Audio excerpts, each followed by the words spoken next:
దుర్యోధనుని మేనమామ ఎవరు? శకుని.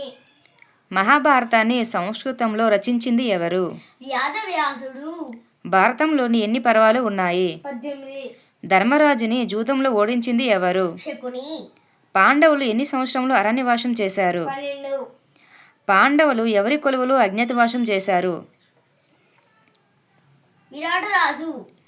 ధర్మరాజుకి గొప్ప సభాభవనం కట్టించింది ఎవరు? యముడు. అర్జునుని శంఖం పేరేమి? దేవదత్తము. కౌరవుల చెల్లులు ఎవరు? దుస్సుల. కౌరవుల పాండవుల యుద్ధం ఎక్కడ జరిగింది? కురుక్షేత్రంలో. యుద్ధం ఎన్ని రోజులు జరిగింది? 18 రోజులు. యుద్ధ ప్రారంభంలో కౌరవుల సేనాని ఎవరు? భీష్ముడు. పాండవ సేనలకు సేనాని ఎవరు? దుష్టదుగ్నుడు. అరణ్యవాసంలో భీముడు ఎవరిని వివాహం చేసుకున్నాడు? హిడంబిని. కౌరవుల తల్లి ఎవరు? గాంధారి. కౌరవుల తండ్రి ఎవరు? ధృతరాష్ట్రుడు. గాంధారి ఏ దేశముకు చెందినది? గాంధారి దేశానికి చెందింది. శుకుని అక్కగారు ఎవరు? గాంధారి.